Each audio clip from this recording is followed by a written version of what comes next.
Verdi Sambo sempat marah karena rekaman CCTV di sekitar rumahnya diserahkan oleh anak buahnya ke penyidik Polres Jakarta Selatan 3 hari pasca penembakan Nofriansyah Yosua Huta Barat atau Brigadir J pada 11 Juli 2022. Sambo sempat memerintahkan anak buahnya Kompol Cuk Putranto untuk mengambil kembali rekaman CCTV tersebut.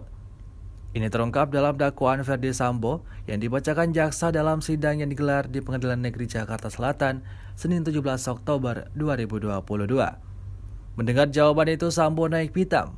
Dia berkata tidak memerintahkan anak buahnya menyerahkan rekaman CCTV itu. Mantan Kepala Divisi Profesi dan Pengamanan Polri itu lantas meminta Cuk untuk mengambil kembali rekaman CCTV tersebut.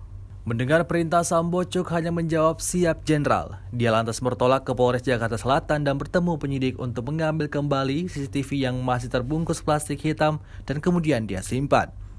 Dalam perkara ini, Verdi Sambo didakwa terlibat dalam tindakan obstruction of justice atau menghalang-halangi penyidikan kasus kematian Nofriansyah Yosua Huta Barat atau Brigadir J. Selain Sambo, ada 6 tersangka lainnya yakni Brigjen Hendra Kurniawan, Kombes Agus Nurpatria, AKBP Arif Rahman Arifin, Kompol Baikuni Wibowo, Kompol Cuk Putranto, dan AKP Irfan Widianto. Para tersangka dijerat pasal 49 Jangto pasal 33 dan atau pasal 48 ayat 1 Jangto pasal 32 ayat 1 Undang-Undang Nomor 19 Tahun 2016 tentang informasi dan transaksi elektronik. Ancamannya bisa 8 hingga 10 tahun penjara.